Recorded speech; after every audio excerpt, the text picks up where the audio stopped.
¿Quién podrá estar de pie delante del Hijo del Hombre? ¿Quién podrá? Que a veces no puedo subir al altar, hermanos, si no permito que Dios me quebrante. No somos dignos, hermanos. Hay uno solo que es digno, Jesús. Bendiciones, querido pueblo. Les saluda su sierva Nancy Elizabeth Pellegrina de Salvatore, desde la Iglesia La Salvación, Casa de Oración La Salvación, Jehová Nuestra Justicia, desde San Miguel de Tucumán, Argentina.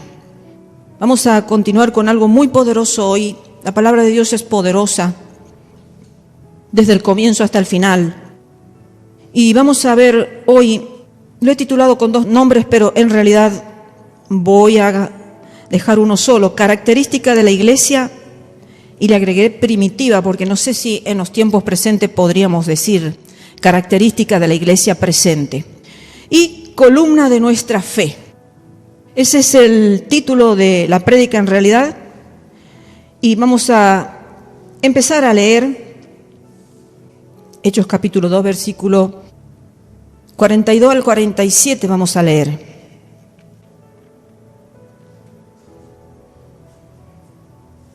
Y perseveraban en la doctrina de los apóstoles, en la comunión unos con otros, en el partimiento del pan y en las oraciones. Versículo 43. Y sobrevino temor a toda persona, y muchas maravillas y señales eran hechas por los apóstoles. Todos los que habían creído estaban juntos y tenían en común todas las cosas, y vendían sus propiedades y sus bienes y los repartían a todos según la necesidad de cada uno. Y perseverando unánimes cada día en el templo y partiendo el pan en las casas, comían juntos con alegría y sencillez de corazón, alabando a Dios y teniendo favor con todo el pueblo. Y el Señor añadía cada día a la iglesia los que habían de ser salvos. Los creyentes dedicaban tiempo, hermanos, a recibir la enseñanza de los apóstoles, a estar en comunión con los hermanos, a participar juntos en las comidas y la oración. Todos tenían una actitud reverente y el poder de Dios se manifestaba en muchas cosas que hacían los apóstoles. Se lo estoy leyendo en una versión parafraseada. Todos los creyentes se mantenían unidos y lo tenían todo en común. Solían vender sus bienes y posesiones y repartir el producto según la necesidad de cada uno. Iban juntos todos los días a participar del culto en el templo y compartían los alimentos comiendo juntos en las casas con alegría y generosidad de corazón. Siempre estaban alabando a Dios y a todo el pueblo le caían bien. Y el Señor iba añadiendo a su número los que se iban salvando cada día. En este pasaje, hermanos, tenemos un resumen breve de las características de la iglesia primitiva. ¿Por qué tenemos que nosotros volver a la iglesia primitiva? Porque lamentablemente la iglesia hoy por hoy ya no podemos llamarla como, podemos decir que tenemos esa columna de nuestra fe que nos une a todos por igual. Antes se podía hablar de una sola iglesia, de un solo pueblo, que estaban todos en lo mismo, como acabamos de leer. Pero era una iglesia que realmente aprendía, la importancia de aprender. En Oseas capítulo 4, versículo 6, dice: mi pueblo perece por falta de conocimiento.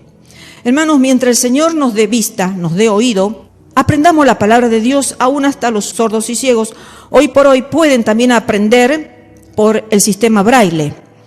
Entonces, se han buscado muchas técnicas para que nos llegue de alguna forma la información que necesitamos, que queremos incorporar a nuestra vida, sea estudio, sea una profesión o sea el crecimiento espiritual para nuestras vidas.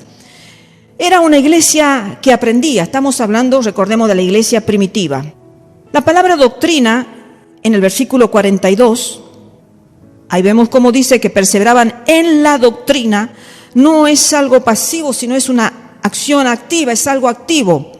La frase quiere decir que ellos estaban dedicando tiempo y que en realidad prestaban atención a lo que los apóstoles enseñaban.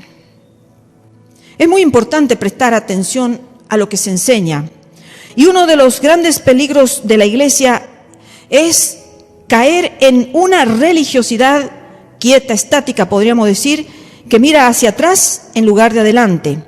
No me puedo olvidar, siempre tengo grabadas las frases de El apóstol Pablo, se lo leo en Filipenses capítulo 3, versículo 13, cuando dice: hermanos, yo mismo no pretendo haberlo ya alcanzado, pero una cosa hago, olvidándome ciertamente lo que queda atrás y extendiéndome a lo que está delante. O sea, si el apóstol Pablo se ponía a mirar hacia atrás, yo creo que la vergüenza, el miedo, la desilusión, todo lo iba a paralizar. Si el apóstol Pablo miraba a su pasado, no iba a poder realizar nada, absolutamente nada de lo que realizó. Pero sin embargo, él dice que se había olvidado lo que había quedado atrás. Y qué difícil, a veces es como una carga, una mochila que llevamos de nuestro pasado, de alguna situación triste que nos ha tocado vivir, algún pecado que lo hemos cometido en la ignorancia o a sabienda, pero que nos hemos reconciliado con Dios y seguimos pensando y eso nos paraliza. Eso nos hace vivir una religión estática, pero sin embargo el apóstol Pablo dijo: yo no me voy a paralizar, voy a olvidarme todo lo que ha quedado atrás y me voy a extender hacia adelante a lo que mi Padre tiene para mí.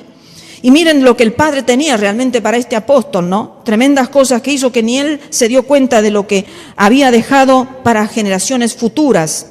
También en Isaías 43, versículos 18 y 19, el profeta Isaías dice: no os acordéis de las cosas pasadas, ni traigáis a memoria las cosas antiguas. He aquí que yo hago cosa nueva, pronto saldrá a luz. ¿No la conoceréis? Otra vez abriré camino en el desierto y ríos en la soledad. Esas mismas palabras dichas por el profeta Isaías eran para esos tiempos y son para nuestros tiempos. Porque el Señor no quiere que nos acordemos de aquellas cosas que nos traen dolor al corazón, al alma. Aquellas cosas que ya son irreparables, que no las podemos reparar. Entonces el Señor dice: ¿acaso yo no les he dicho que voy a hacer algo nuevo en ustedes? Que voy a transformarlo. Miren las cosas maravillosas que Dios hizo con los apóstoles. Eran personas que estaban sumergidas en el diario vivir, en cosas comunes, vulgares, podemos decir, y el Señor los transformó en apóstoles, en discípulos escogidos, en amigos íntimos del Señor. Lo mismo puede hacer nuestro Señor, hacernos íntimos de Él, que podamos ser conforme a su corazón, como lo fue el rey David. Justamente, si nosotros ahondamos en las riquezas de Cristo, vamos a ver que son riquezas inescrutables, son riquezas inagotables, que nos muestran y que nos alientan a seguir adelante. Porque si fuera algo que caduca, si fuera algo que vamos a quedar en lo viejo, en lo obsoleto, en lo antiguo, entonces nos quedaríamos frustrados, hermano. Pero el Señor dice que tiene cosas nuevas, que Él va a abrir caminos en el desierto, ríos en la soledad. Entonces el cristiano se dirige, como dice su palabra, como la luz de la aurora, que va en aumento hasta llegar a la plenitud, dice allí Proverbios 4:18, hasta que el día es perfecto. Estamos caminando hacia una perfección. Estamos, hermanos, enfocándonos hacia una sola meta. El cristianismo no puede dividirse en distintas metas. Todos los verdaderos cristianos tenemos que tener una sola meta. Por eso los cristianos de ese principio, esa formación, cuando en el Pentecostés empezó a formarse realmente una iglesia ungida con la presencia del Espíritu Santo, ya todos pensaban igual. Es más, no se querían separar entre ellos, querían estar juntos en todos los momentos, querían participar de la comida, en las oraciones, en el partimiento del pan, querían estar juntos, porque eso es, hermano, cuando nosotros nos amamos vamos a entender que esa es la familia nuestra. Esa es la familia nuestra, la familia espiritual, la que el Señor ha rescatado a precio de sangre. Esa es nuestra familia. Con ella tenemos que anhelar estar, hermanos, porque con esa familia pasaremos la eternidad por siempre y para siempre. A veces nos esforzamos tanto por pasar tiempo con amigos, tiempos con compañeros, tiempos y tiempos, y no nos damos cuenta que nos estamos separando de aquellos que forman un cuerpo. A veces estamos aliados, estamos juntos, estamos ansiosos, estamos necesitados de algo que no forma parte de un cuerpo.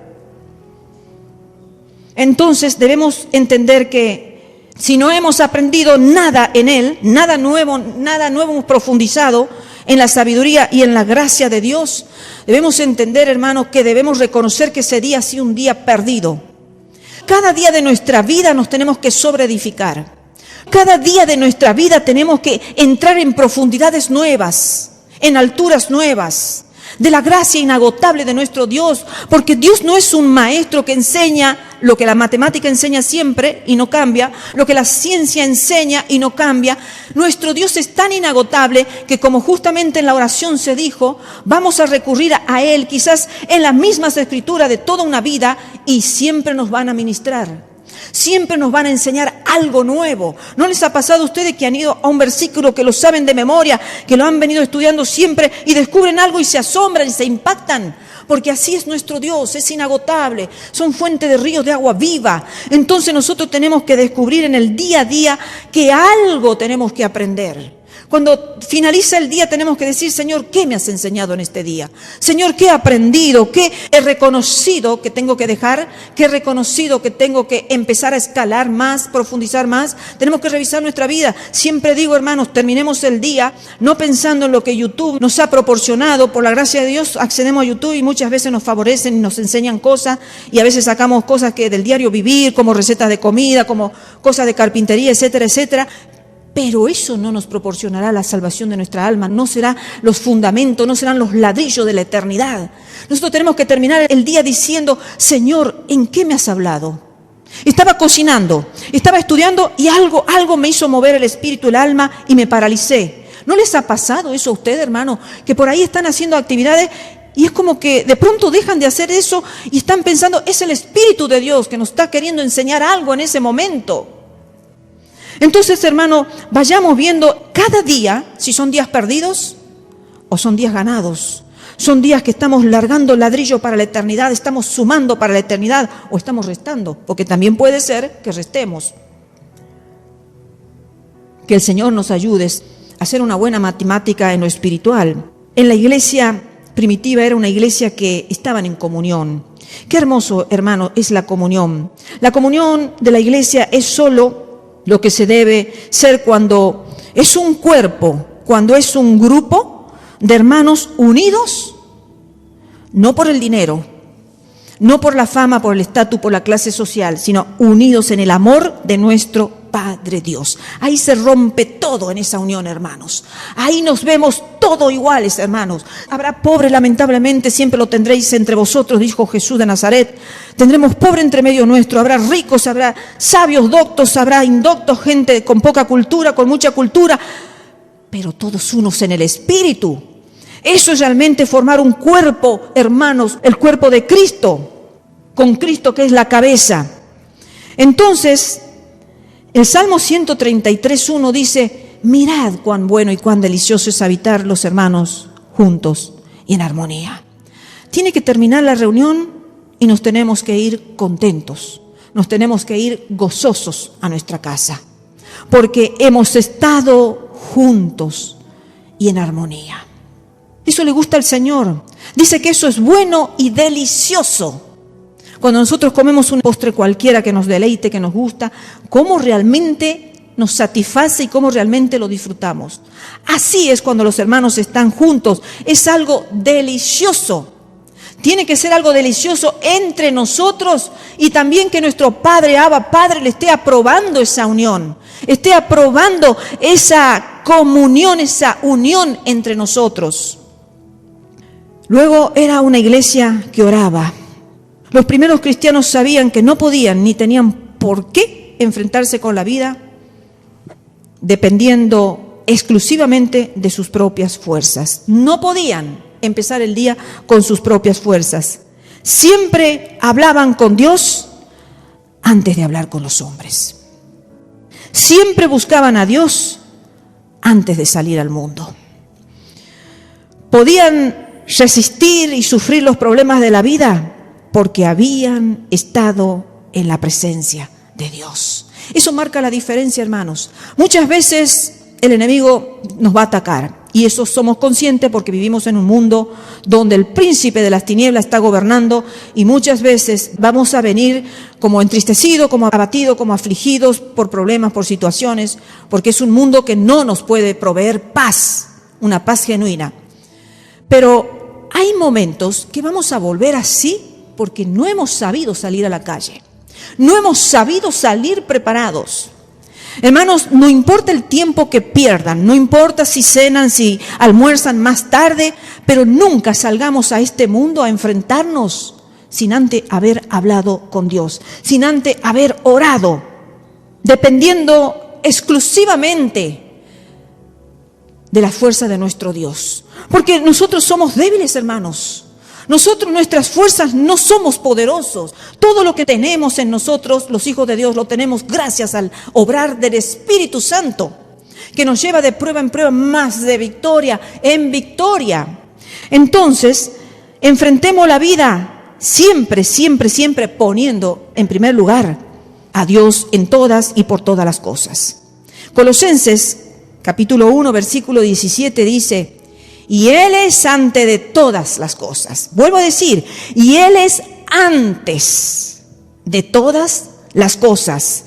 Y todas las cosas en Él subsisten. Entonces no podemos salir a buscar las cosas en la vida, sea el trabajo, el sustento de cada día, algo que tenemos que comprar para nosotros, el sustento para la comida, ropa, lo que sea. No podemos salir a la calle sin antes habernos comunicado con Él. Porque dice que Él es antes de todas las cosas que van a suceder. Él es ante todas las cosas que se nos van a ofrecer a nuestra vida y vamos a tener que saber, a nuestros ojos, oídos, sentidos, seleccionar. Porque dice que todas las cosas en Él subsisten. Nada en esta tierra subsiste si no es por el poder de nuestro Dios. Y luego, Mateo capítulo 6, versículo 33 dice: mas buscad primeramente el reino de Dios y su justicia, y todas estas cosas os serán añadidas. Pero algunos empiezan a la inversa, empiezan de atrás para adelante en este texto. Empiezan queriendo buscar en el diario vivir las cosas añadidas primero y luego buscar el reino de Dios, y así nunca va a funcionar. Porque su palabra, Jesús lo dijo, que busquemos primeramente el reino de Dios. Eso significa que nuestros pensamientos sean primeramente Dios. Los judíos tienen una costumbre muy hermosa, y es que ellos no bajan el pie de su cama sin antes invocar el nombre de Dios, Yahweh, el quien hemos estado nosotros cantando. Sin darle gracias a Dios, sin decirle lo que siente por Dios, no bajan el pie, no tocan la tierra, porque realmente saben que no somos nada si nosotros no alabamos al que nos sustenta. Entonces, si buscamos el reino de Dios, todas las demás cosas van a ser añadidas.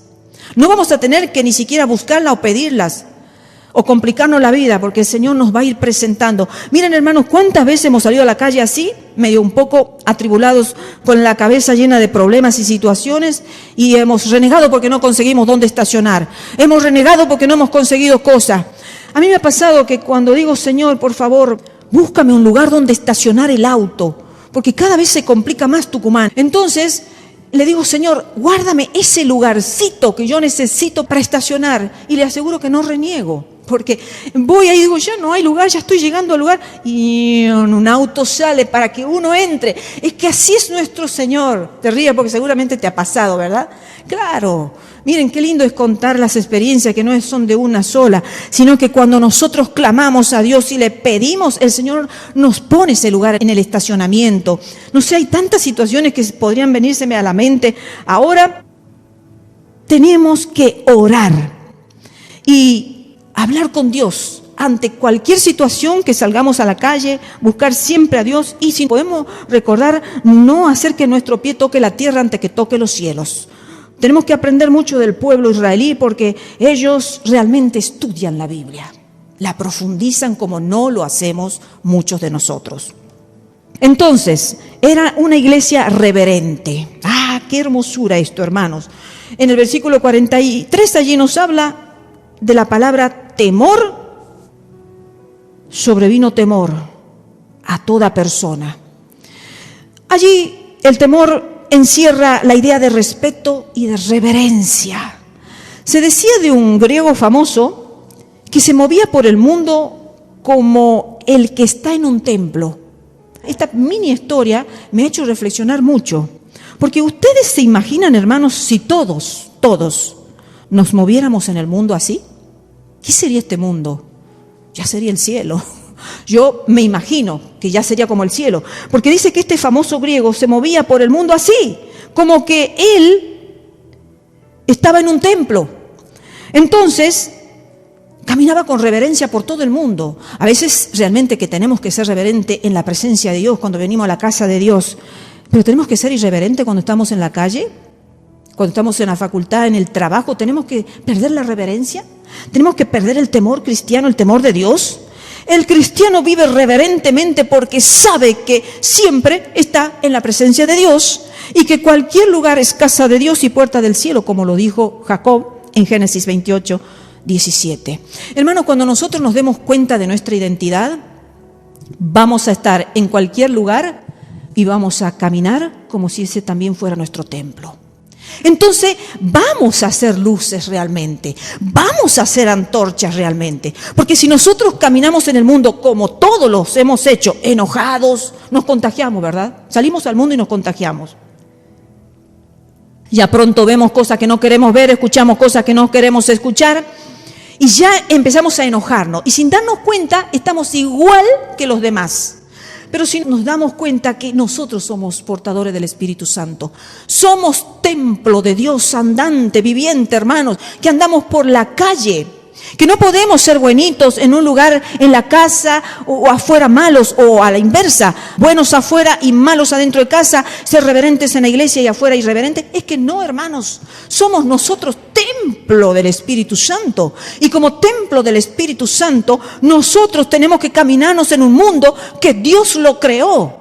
Lamentablemente este mundo va a ser destruido, el Señor lo dijo. ¿Por qué? Porque el pecado lo ha contaminado. Porque ya esta tierra y este cielo pasarán, dice el Señor, y crearán cielos nuevos y tierras nuevas. Pero tenemos que ser conscientes quién creó este mundo. Entonces ser respetuoso con toda la creación de Dios, con nuestros semejantes, nos guste o no nos guste, lo queramos o no lo queramos, porque Dios lo ama al pecador. Y a veces nosotros pasamos por personas que realmente nos indignan, de ver su boca, de escuchar lo que hablan, lo que dicen, cómo visten, cómo se mueven. Pero es que Dios vino al mundo a salvarlo a ellos. Entonces nosotros no podemos estar, por así decirle, menospreciándolos cuando Dios vino al mundo porque amó al pecador, a salvar lo que se había perdido. Entonces, si nosotros nos ponemos a pensar, es bien delicada la vida cristiana. Nosotros tenemos que aprender, porque vamos a dar cuenta, ¿quién podrá estar de pie delante del Hijo de Dios? ¿Quién podrá, hermanos? Porque dice que hay muchos que se van a arrepentir, que van a llorar, que van a ser avergonzados en la presencia de Dios. Porque nosotros, la gente, nos conoce como cristianos. En el barrio nos conocen como cristianos, en el trabajo nos conocen como cristianos, en la escuela, en la facultad nos conocen. Niños, a ustedes también los conocen como cristianos en las escuelas. Entonces, recordemos que somos portadores del Santo Espíritu de Dios. Y entonces no lo podemos contristar en la calle. No lo podemos contristar al Espíritu Santo. Qué hermoso cuando venimos a la presencia de Dios y nos alegramos y adoramos y alabamos y lloramos y nos gozamos en la presencia de Dios. Y fuera de la presencia de Dios, fuera del templo, del culto, de la comunión con los hermanos también, hermanos.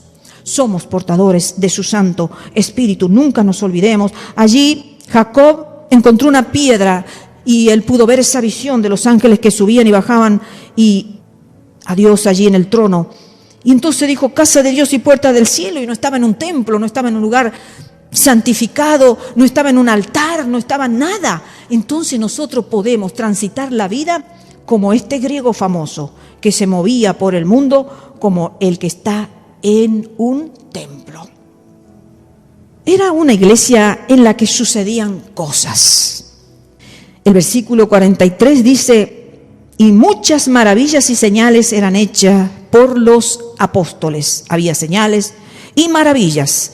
Si esperamos grandes cosas de Dios y emprendemos grandes cosas por Dios, sucederán cosas. Cuando muere la fe, mueren también los resultados. Algo que aprendí de un siervo poderoso de Dios es lo siguiente, se los comparto. Y él decía, hermano, si tu fe no te alcanza, entonces pídele a Dios que te dé la fe de Él. Claro, hermanos, a veces nuestra fe no podemos, pero entonces podemos decirle, Señor, con mi fe no alcanzo nada, no puedo llegar. Señor, dame tu fe, la tuya, Señor. Entonces, queridos hermanos, ahí vamos a empezar a ver milagros, grandes milagros, porque todo se mueve por fe, todo se mueve por fe. El cristiano vive, hermanos, viendo que tienen que suceder cosas. No podemos vivir una vida cristiana sin cosas nuevas que sucedan, cosas que nos asombren, que se sanen los enfermos. Tenemos que ver cosas, hermanos. Sucederían más cosas en la iglesia si realmente creyéramos que Dios puede y quiere hacer con nosotros que sucedan. Tenemos que empezar a practicar eso. Somos una manada pequeña, ¿verdad? Pero estamos transmitiendo un mensaje y somos portadores de un evangelio que va produciendo cosas que tienen que provocar temor y temblor a la gente, porque las señales y las maravillas provocaban temor en el pueblo de Dios. Era una iglesia solidaria. Aquellos primeros cristianos tenían un fuerte sentido de responsabilidad mutua. Se decía de un pastor anglicano llamado William Morris que no podía ver a un borracho sin sentirse responsable. Y el que es cristiano no puede soportar tener demasiado cuando otros pasan necesidad. Es imposible, hermanos. Es imposible. Algunos se van a sentir responsables por los borrachos, como en el caso de William Morris. Otros por los ancianos. Por los ancianos. A veces en YouTube se filman situaciones donde se ven ancianitos que quieren cruzar una extensa y peligrosa avenida en vaya a saber qué país, donde es peligroso cruzar esas avenidas que tienen mano de todo sentido, y no hay quien lo ayude a ese ancianito, que sus pasos son ya difíciles y van con un bastoncito. Y hay gente que hace programas, hace short con esto, donde pasan, lo miran y siguen de lado. Nadie le agarra el brazo o le permite poner su manita aquí para ayudarle a cruzar, para que no pase tambaleándose con miedo. Entonces, algunos se sentirán, queridos hermanos, instados a ayudar a los ancianos, a los niños, otros a los animales como los rescatistas de perros. No todos van a ver un perrito enfermo o lastimado, tirado por ahí, lo va a socorrer, pero el que está movido a misericordia de los animales lo va a hacer. Entonces, que busquemos dentro de nuestro corazón a qué estamos movidos. Los días pasados estábamos con Nati, porque pueden que vengan situaciones aisladas a nuestras vidas y que las sepamos usar. Estábamos allí a la salida de un banco y había ido un cieguito y salió del banco y se quedó quieto y llamaba, policía, policía, y se le acercó un policía de muy mala gana y le dijo, ¿qué pasa? ¿Por qué no vino con acompañante? Le dijo de muy mala forma. Y él le dijo, es que mi hermana no podía, ella es la que me acompaña a todos lados. Y entonces, está bien, dice, pero hay una policía que dijo que a la salida de este banco me iba a ayudar. Y le extendió la mano al policía, el cieguito, que ni lo veía dónde estaba. Y el policía se fue y lo dejó con la mano así, estirada. A mí me dio una pena en el corazón, caminó unos cuantos pasos y se paró ahí como esperándole a la policía. Y cuando yo digo, ¿dónde estará la policía que le ha dicho que lo va a acompañar hasta su auto, un auto de alquiler? Y empiezo a mirar y estaba la policía parada en un negocio lejano, pero ella estaba vigilando a la gente, olvidada del cieguito. Se había olvidado, o no sé. Entonces yo digo, no sé, este hombrecito va a quedar acá parado y no va a saber, no sé, la misericordia de Dios. Entonces le digo a Nati, vamos, lo ayudemos. Y lo ayudamos. Le digo, Señor, lo ayudamos hasta esa policía que usted dice que lo iba a venir a buscar. Y si ella no viene, me dice, ¿usted me puede llevar hasta un auto de alquiler? Sí, por supuesto, le digo, siéntase tranquilo. Él solo necesitaba afirmar su mano en un hombro, hermanos. Y todos los miraban. Había una fila ahí haciendo para el cajero. Pero nadie se movió a misericordia, hermanos. Sensibilicémonos con esas situaciones, porque a veces ni nosotros sabemos si puede ser un ángel de Dios que está probando nuestra vida como cristiano. Porque ahí después todos se dieron vueltas ya cuando nosotros los llevamos al cieguito hacia la policía. ¿Entienden? Entonces, que no perdamos la oportunidad de una bendición. Porque esas son bendiciones registradas en los cielos. Hacer subir a una persona que le dificulta un colectivo. ¿Cuántas veces están ahí que parece que se van a caer? Aunque sea un empujoncito le demos, algo hagamos. Pero estemos atentos, hermanos, porque el Señor está probando nuestra cristiandad, está probándonos a nosotros. ¿Y cuántas veces será Jesucristo mismo? Porque el Señor dice, por cuanto lo hiciste a uno de estos mis pequeños, a mí me lo hiciste. Le diste un vaso de agua a uno, a mí me lo diste. Y nosotros no nos damos cuenta de eso. Ayudaste a un pobre, abrigaste a un pobre, a mí me abrigaste, dice el Señor Jesús. Entonces, que el Señor nos enseñe a vivir la vida cristiana, hermanos, porque tenemos que aprender a vivir siendo solidarios. Era una iglesia que daba culto a Dios. No se olvidaban los primeros cristianos de concurrir a la casa de Dios. Vamos al versículo 46. Perseverando unánimes cada día en el templo. Cada día en el templo, hermanos. Todos los días. ¿Cómo será la alegría que tenía en su corazón por ser cristiano? Que no podían estar un día sin estar en el templo todos juntos. Debemos recordar que Dios no reconoce una religión solitaria. Y me da tristeza y me da pena ver algunos youtubers que están predicando que no hace falta ir a la iglesia, que tengan tiempo de arrepentirse. Todos aquellos que están predicando que no hace falta ir a la iglesia, que ahora nosotros podemos tener comunión solos en la casa de Dios, o tantas cosas que se están hablando. Hermanos, la necesidad de estar reunido en la casa de Dios va a ser hasta que la iglesia de Dios sea sacada. O hasta que nos cierren las puertas y no nos permitan reunirnos.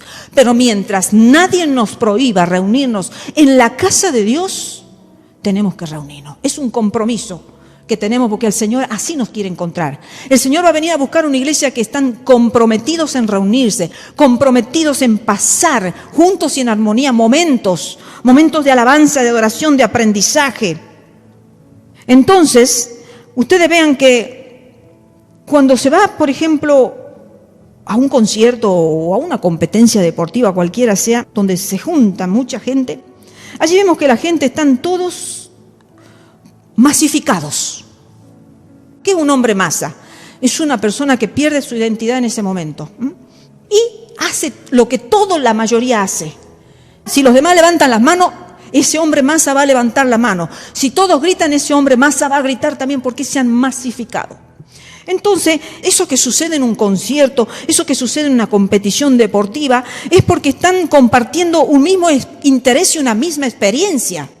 Entonces, nosotros si venimos a la casa de Dios, tenemos que venir para hacernos cristiano masa, para unirnos todos en un mismo espíritu, en un mismo sentir, alabarlo a Dios en un mismo espíritu. ¿Entienden, hermano? Entonces, el Espíritu de Dios se va a mover sobre un pueblo que realmente sabe adorarlo en espíritu y en verdad. Un pueblo que ha venido con un corazón limpiado, lavado, perdonado, que ha estado tratado por Dios antes de venir a la casa de Dios. Entonces ya venimos transformados, hermano. Porque no podemos venir enojados, no podemos venir enemistados. Ya esas cuentas las tenemos que poner antes. Nos tenemos que poner a cuenta antes. ¿Para qué? Para que podamos fluir en adoración, para que todo suba al trono del Padre. Si no, va a ser una pérdida de tiempo. 1, 2, 3 horas pérdida de tiempo. Desgaste de cuerpo, nada más. Entonces, si nosotros venimos preparados para adorar y porque nos amamos como hermanos y nos necesitamos y nos anhelamos y anhelamos vernos el próximo sábado, el próximo domingo, anhelamos la presencia de mis hermanos, entonces ahí se van a producir manifestaciones. Porque es una iglesia donde Dios realmente está en medio de ese pequeño pueblo, grande pueblo. Entonces aprendamos a vivir como cristianos. Era una iglesia feliz. Tenían regocijo, el versículo 47 dice, alabando a Dios y teniendo favor con todo el pueblo. Y el Señor añadía, bueno, cada día a la iglesia los que habían de ser salvos. Es una iglesia que tenía regocijo cuando compartían, en todo tenían regocijo. Y cuando hablamos de gozo cristiano, no estamos hablando de bulla, de alboroto y de desorden que pasan en muchas iglesias. No, hermanos, todo se puede hacer en orden, porque Dios es un Dios de orden y nos podemos gozar en el orden también. Podemos reírnos, podemos alabar en una alegría sobrenatural. Entonces, que nosotros sepamos estar en la presencia de Dios para que Dios quite las tristezas, las lágrimas, las enfermedades, quizás nos podamos ir sanos o no, pero que disfrutemos el momento en la comunión con los hermanos. Y era una iglesia de personas cordiales y agradables. Qué hermoso, hermanos, encontrar una iglesia cuando somos cordiales, somos agradables. En la iglesia primitiva, el pueblo de Dios tenía realmente esa gracia, porque es una gracia. Es una gracia ser cordial, ser agradable, hermanos. Pidámosles al Señor que nos ayude entre nosotros a poder estar mirándonos con ojos cristianos, ser cordiales, amables, alegres, impartir eso.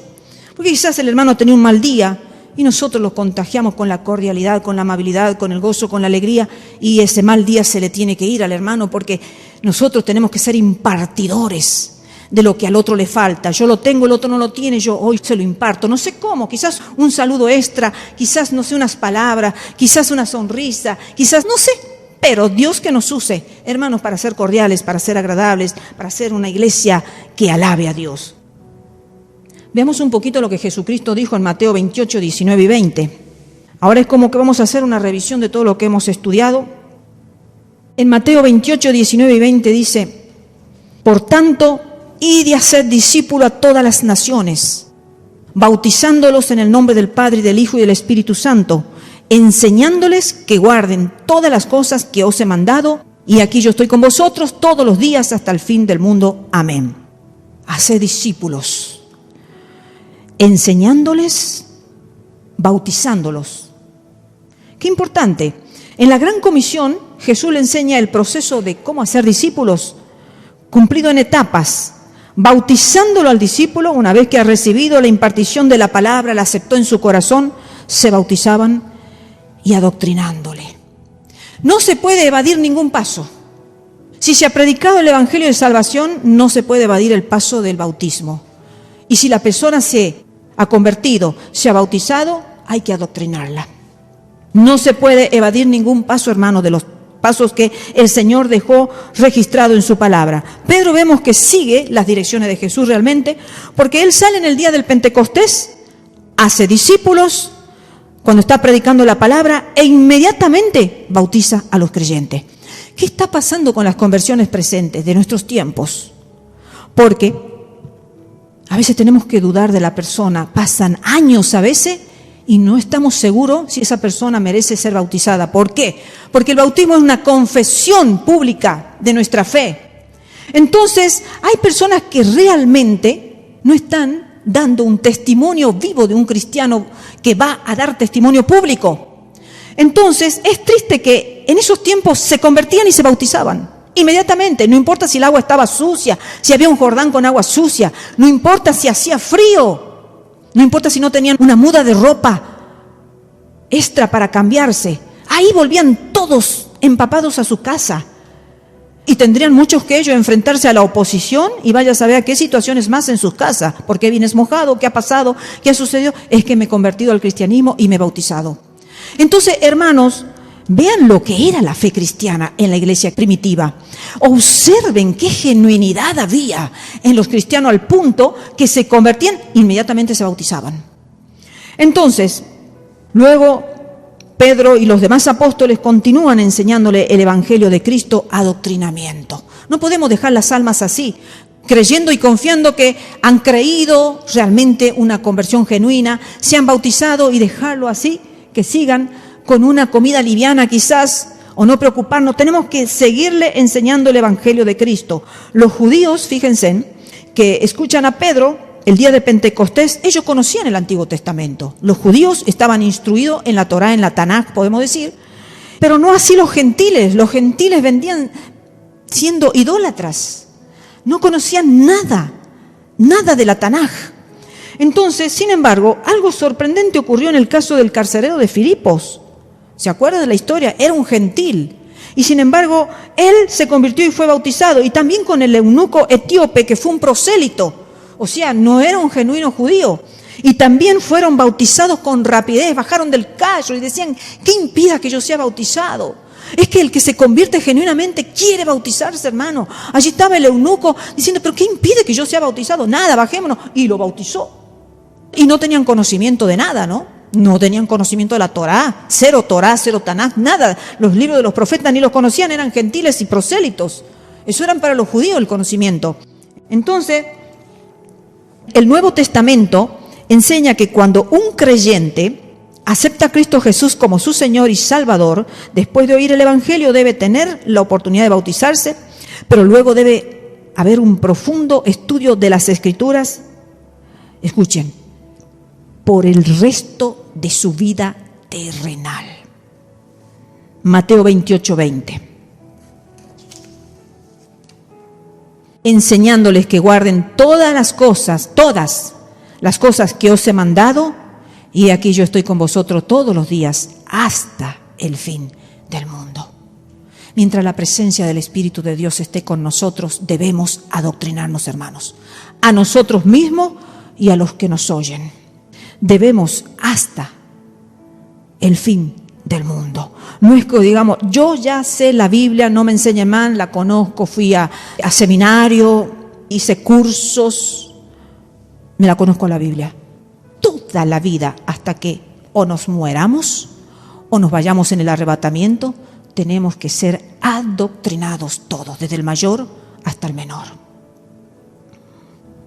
Un temor reverencial llenó los corazones de los creyentes porque experimentaban realmente la cercanía de Dios en medio de ellos por esas muchas maravillas y señales hechas por los apóstoles, porque en realidad esto era un eco de lo que ellos habían escuchado cuando Pedro habló de Joel, cuando estudiamos en estudios anteriores, Joel capítulo 2 y 30, que dice que ocurrirán señales en los cielos y en la tierra habrá lo que está sucediendo ahora, las lunas de sangre, los eclipses, los terremotos, señales y señales. Todo eso tiene que producir temor, hermanos. No podemos pasar indiferente diciendo, en Venezuela han habido terremotos, en Estados Unidos también. Y decir, bueno, terremotos. No, son señales, hermanos.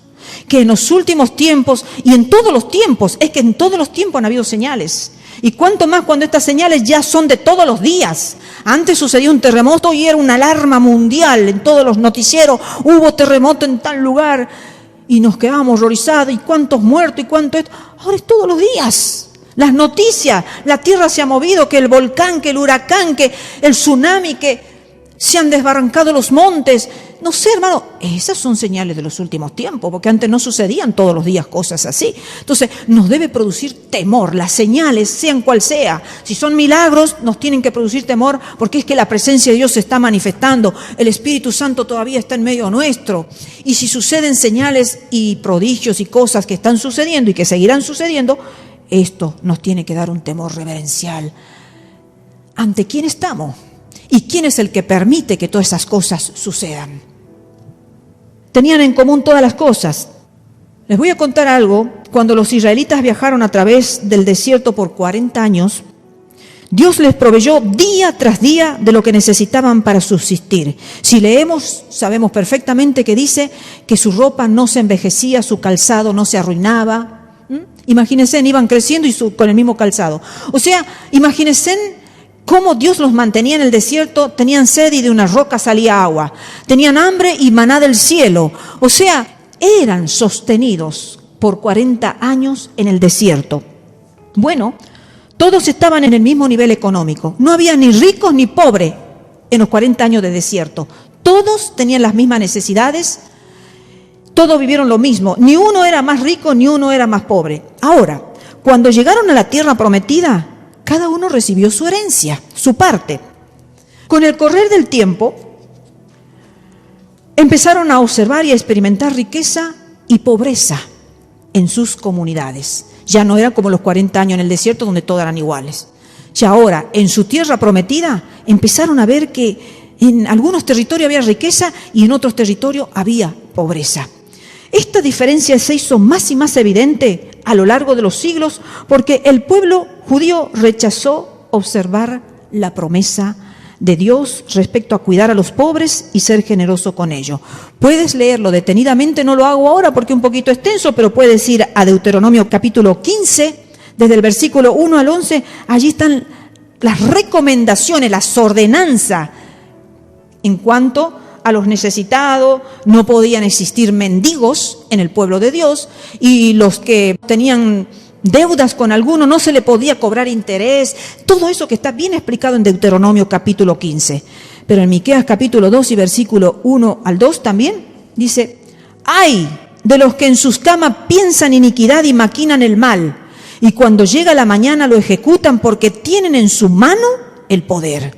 Codician las heredades y las roban. Y casas y las toman.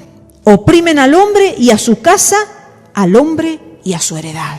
Allí está el profeta Miqueas diciendo lo que estaba sucediendo entre medio de ese pueblo escogido, de ese pueblo amado, de ese pueblo que se le había entregado una tierra. Está expresando lo que sucedía con algunos que tenían poder y autoridad para hacer lo que querían, quitar. Y así empezaban a empobrecer la gente. Entonces, ustedes recuerden cuando en Mateo 19, 21 vamos a leerlo. Dice, Jesús le dijo al joven rico, si quieres ser perfecto, porque en realidad era un joven casi perfecto, cumplía con los mandamientos realmente.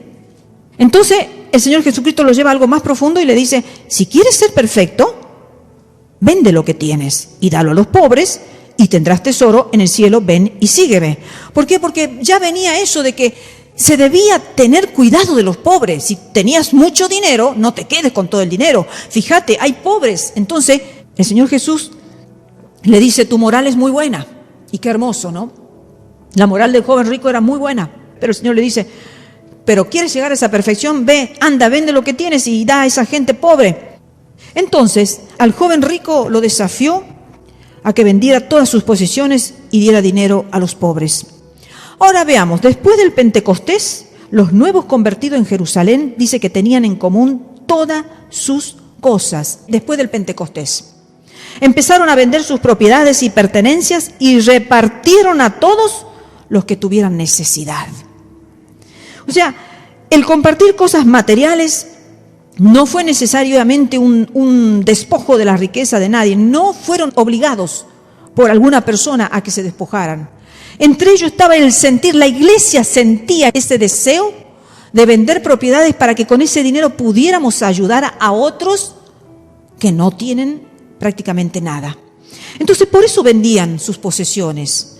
Y en lugar de eso fue una actitud completamente voluntaria de todos los dueños de poner sus posesiones a disposición de todos los creyentes. Dice que iban y la ponían a los pies de los apóstoles para que los apóstoles con sabiduría supieran a quién darle realmente. Entonces la aspiración de los primeros cristianos fue abolir la pobreza de tal modo que los necesitados como una clase social no existiera más entre ellos. Qué sentir, hermanos, ¿no? Ellos no querían que ya ahora entre el mismo pueblo de ellos existieran gente pobre. Ese era el sentir de la iglesia primitiva. Vamos al capítulo 4 de este mismo libro de Hechos, versículos 34 y 35.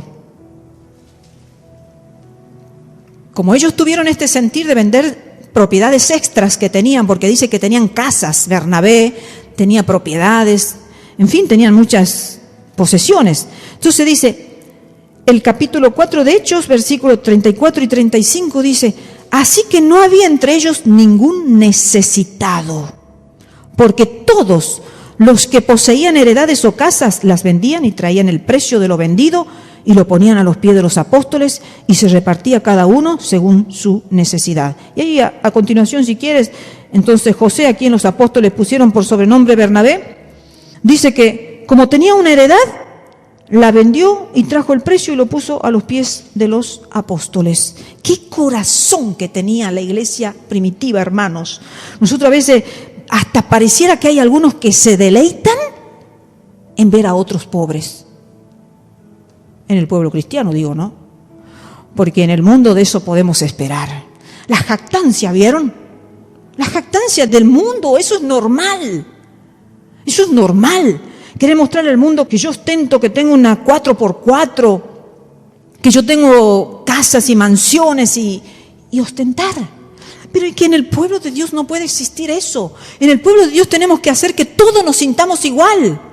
Van a haber pobres, claro, siempre lo va a haber, dijo Jesús. Entre medio del pueblo de Dios va a haber pobres, pero que no lo hagamos sentir así. Que lo hagamos sentir de alguna manera que su vida no es tan miserable, que vamos a estar para ayudar cuando lo necesiten, que vamos a poder socorrerlo en momento de aflicción, en momento de dolor.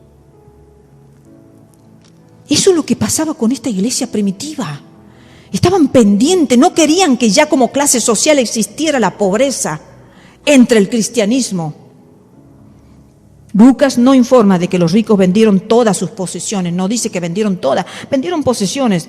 Entonces, de parte del pueblo judío, en general, como de sus dirigentes religiosos en particular, los cristianos no habían recibido ningún tipo de oposición todavía. Cuando ahí en ese momento se formó la iglesia, estaban muy felices los cristianos, disfrutando el Pentecostés, disfrutando el amor, disfrutando la comunión. No había ningún tipo de oposición ni por dirigente ni por el pueblo judío. Sus vidas eran ejemplares, tanto que a través de la conducta de los convertidos al cristianismo, podían guiar a otros, y otros venían y se convertían porque eran vidas tan ejemplares que deseaban convertirse al cristianismo. Entonces, diariamente se reunían en sus casas para comer el pan y reafirmar la unidad que poseen en Cristo. Ojalá que nuestras mesas, hermanos, sean para eso.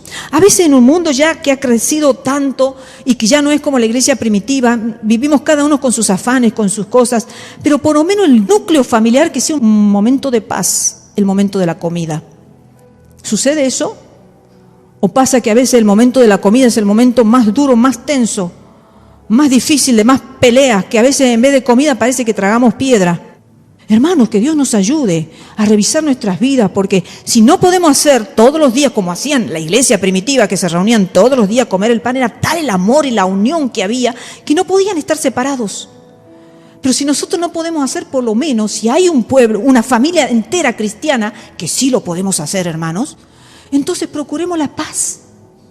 Comamos en dignidad como hijos de Dios. Entonces, luego, el partimiento de este pan no era el mismo que se expresa en el versículo 42, porque esa era la celebración de la Santa Cena, donde se reunían para celebrar la Santa Cena. Esto era partir el pan y comer en el diario comer de todos los días. Y estos creyentes vivían en una vida de alabanza a Dios. ¿Cuándo se puede alabar a Dios? Cuando hay regocijo en el corazón, aunque tengamos 1000 problemas. A veces cantamos esa canción, aunque tenga 1000 problemas, levanto mi mano. Bueno, ¿la cantamos siendo conscientes? Bueno, hermanos, cuando estamos realmente con el gozo que nadie nos puede robar, nos pueden robar de todo en la vida, hermanos. Nos pueden robar la felicidad, sí, pero no nos pueden robar el gozo del Señor. Entonces, alabemos, hermano, mientras tengamos boca, mientras tengamos posibilidad. Hay pueblos donde están siendo perseguidos por la causa de Cristo, no pueden alabar a Dios. Dice que mueven sus labios y aún así en ese pequeño murmullo los escuchan, los descubren y los llevan, los encarcelan y hasta algunos los matan. Entonces nosotros no podemos, hermanos, ser así de no sentir el gozo de cristiano, de poder estar alabándolo a Dios en la casa, en la iglesia, en todo lado. Busquemos la forma, hermanos, de alabar a Dios. A veces cuando nos levantamos hemos empezado a observar la vida de los pajaritos. Dios los tiene muy en cuenta, ¿no? Porque si Dios los alimenta es porque los ama a los pajaritos. Y ellos no están esperando nada, ni a tener comidita, ni a tener agüita, ni a tener el cariñito de algo, de alguien. Ellos se levantan a adorar. Observen la vida de los pajaritos. Ellos tempranitos ya están alabando a Dios. Y ya cuando está empezando a atardecer también están alabando a Dios. ¡Qué enseñanza, hermanos! Ellos no están sujetos a algo para alabarlo a Dios. Mientras tienen salud en su cuerpito lo alaban, gorjean. ¡Qué hermoso! Aprendamos de las aves que son sostenidas por nuestro Dios y que pueden alabar con sus gorjeitos, con sus trinos tan hermosos. Entonces, hermanos, los cristianos en el versículo 47 dice que alababan a Dios. Y el pueblo observaba la conducta cristiana de los convertidos, hablando en favor de la iglesia, y así eran atraídos a Cristo.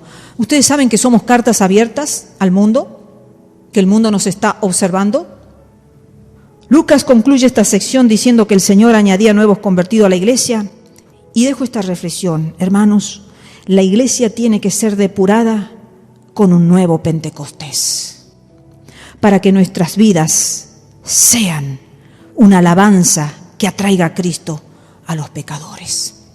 Pidámosles al Señor por un Pentecostés que vuelva, porque la iglesia que no alaba, que no sabe alabar a Dios, la iglesia que no sabe amarse y respetarse, la iglesia que no sabe compartir, la iglesia que no busca la paz para que podamos tener comunión los unos con los otros, no es una iglesia que se va con Cristo. Hay una iglesia que sí se va, es la iglesia perseguida. Y yo antes tenía ese pensamiento, Señor, por favor, que no llegue la persecución a la Argentina. Señor, líbranos de la persecución. Yo ahora ya no pido eso, hermanos. No.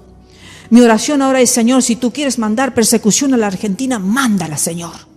Porque si de esa forma solamente no vamos a ir, porque en la persecución no se están divorciando los hermanos. Los matrimonios no se divorcian.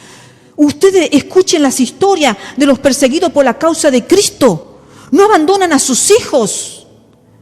Hermanos, es algo tremendo lo que está pasando con la iglesia. Nos tenemos que asustar. Porque realmente son como dos iglesias. Una iglesia donde realmente ponen en práctica todo lo que Jesús les ha enseñado, como ha dicho, y enséñenle todo lo que yo he dejado enseñado. Adoctrínelo en todas mis verdades, en todas mis enseñanzas. Y ahora vemos una iglesia como el mundo, que el mundo hace esto, hace aquello y aquello, y la iglesia igual, todos somos iguales. No, hermanos. Tenemos que ser una iglesia diferente al mundo. Si el mundo quiere venir a nosotros, que venga, pero que se conviertan. Conviértanse en ellos a ti, no te conviertas tú a ellos, dice el profeta. No te conviertas tú a ellos. Entonces que el Señor, hermanos, nos dé sabiduría para cómo vamos a vivir, cómo vamos a orar, cómo vamos cada día, hermanos, a predicar ese evangelio, a doctrinar, a mostrar un ejemplo. Cuando salgamos a la calle, en la casa, en los hogares, tenemos miles de oportunidades para mostrar un verdadero cristianismo. Que el Señor nos ayude a todos. Dios nos bendiga.